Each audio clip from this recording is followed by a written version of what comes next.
So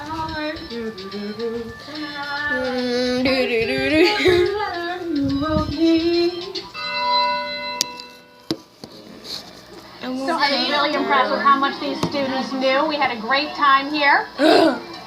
And now you can once again see the imagery we are pulling in of a white light telescope of two eclipses happening as we speak. These are again the partial eclipses, Salem, Oregon, and Madras, Oregon. Right, as you can see, it's quite an image as that moon continues to progress. Transit is the term over the surface of the sun, getting closer and closer toward totality. And again, this is an opportunity for us to remind folks, regardless of whether you're watching this right now in Oregon or if you're anticipating watching an eclipse from another location in the U.S. or really across North America, wherever you're able to view it from, that it's important. On social media, people just emailing us, asking about that. You must have the glasses unless you are in the path of totality and during those brief moments of totality. Right, and Sean is stressing the glasses, but of course you can also watch the sun indirectly. There are a lot of ways. Nikki Vile, a solar scientist, just told us that you can even pull out a colander because it's got little pinholes in it. You can use a Ritz cracker that has a hole in it. The other thing is, you might even see the eclipse image filtering through the space between leaves on a tree. There's some really wonderful ways of catching imagery of it. So, be safe, but don't think you absolutely have to have the glasses. That is not your only option. Should we talk a little bit about the science? We should, but before we do, I just wanted to give a shout out to our website because you're talking about all these great ways to indirectly view it. And again, just a plug for the eclipse2017.nasa.gov site where you can find all kinds of information, but especially some do-it-yourself instructions on how to create some of those indirect viewing methods. Great, we've talked a lot here about the partial eclipse. Nikki Vile, you just heard talking, she studies the corona, that is the atmosphere around the sun. And she was telling me just the other day how excited she is that she is going to be able to see that with her naked eye during the actual total solar eclipse. So that's what's interesting. We can only see that normally from space with our space telescopes. Right, and even with that, I was talking to one of the heliophysicists back at NASA headquarters in Washington, D.C. Recently about this. Even with those artificial eclipses that they create from the coronagraphs, they're called, in space, it doesn't give you the same viewing opportunities that we have with a natural eclipse like we're seeing now. That there's actually a couple different layers of the sun's corona. We have the outer corona and the inner corona, and because of the way those coronagraphs work, they do not allow a good image of the inner corona, the part that's really close to the sun's surface. Only the outer corona. It's only during an actual natural total solar eclipse like we're viewing today across the country that scientists, heliophysicists, and others, and just the general public are able to see the entire corona, and that really gives them a lot more information. And remember, for these scientists, no matter where they are, they only have that brief, maybe 2 minutes, maybe 3 if you're really lucky, right in the center line of totality, to see the entire corona and get those measurements. Yeah.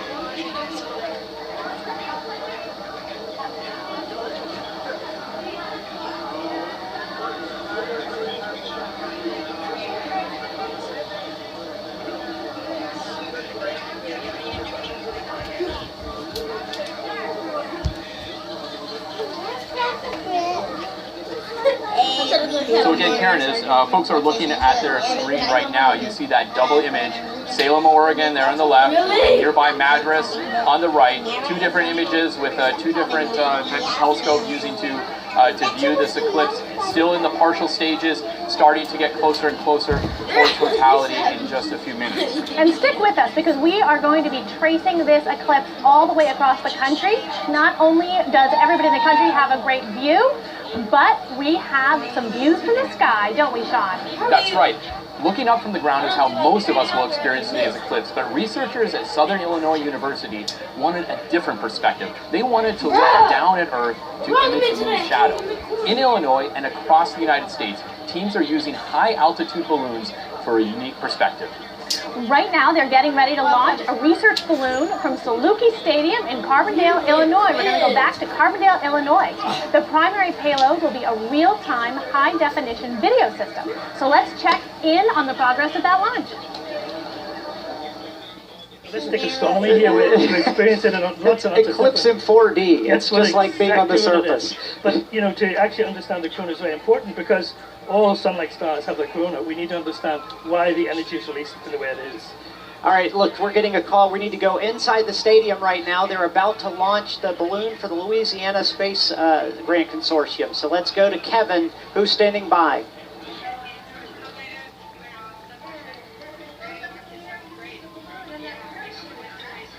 That is what's going to let that get safely down to the ground. And all those instruments All the instruments pass as well. That's a beautiful. Okay, can you hear me okay, right? Yes. Balloon launch in less than a minute. This is Kevin Boucher. Sorry about the little mix-up. I was too enthralled. I was too enthralled looking at this fantastic weather balloon that has just launched. You can probably see it behind me. It is pandemonium here, but it's good pandemonium. One of the weather balloons has launched, and with me is one of the team members. Introduce yourself to the entire world. No pressure. Hi, my name is Colleen Fava. I'm the program manager for the Louisiana Space Grant Consortium based at LSU. Okay, so just to kind of keep a scorecard for people if they're wondering, we talked to, I guess, the program director, Dr. Gregory Guzik. He is your boss. He is my boss. What exactly does your job entail with this consortium? I manage the program, so I write grants and reports and organize students and keep them on track, and I do communications training. Sounds like you do a lot of outreach as well, and it thrills my heart, and I'm sure it thrills your heart to see so many of these young people. You probably did not have to drag these young people kicking and screaming to do this help, did you? No, we brought 4 institutions with us, and LSU is the home team, and so they were always coming, but we actually had a competition to figure out which other students we would bring, and we brought a team of 46 people. Okay, and right behind you now, I had forgotten they're launching 2 balloons. Now the first balloon, I think we have a video of the first balloon. Okay, we're getting ready to launch the second balloon. Both of our balloons launched already. That's Okay. The first balloon, Colleen, that was launched, where is it right now? Maybe 2,000 feet, you think? They go up about 1,000 feet a minute, so a few thousand's probably been a couple of minutes now. Okay, So. there it goes. This other one has launched. It's a big yellow balloon filled with helium. And the next time we see this balloon, we'll be down on the ground and it'll have wonderful data. Can you tell us about what goes into studying the winds and the weather reports, trying to calculate where this will land so you can quickly retrieve it and get your data? That's a whole nother science. Yeah, so I'm not an expert on it. I can just tell you that we do our predicts. We started our predicts months ago, doing them maybe every week or so, and then the last few weeks we've been doing predicts every single day. So we have a good idea. We think it'll go about 36 kilometers, about 22 miles due east, somewhere near Marion. So we'll have several chase vehicles kind of staged and ready to go. And I'm not sure if they decided to leave before or after totality, but we have some local people helping us to make sure we have access. And we're hoping, expecting to be a pretty easy recovery. Now, will you actually be on the chase team yourself? No, I'm not going to be on the chase team. I need to do the on the ground. I have been on a chase though, and it's very exciting. Oh, I'm sure. Can you tell me about it? And please get as specific as you can.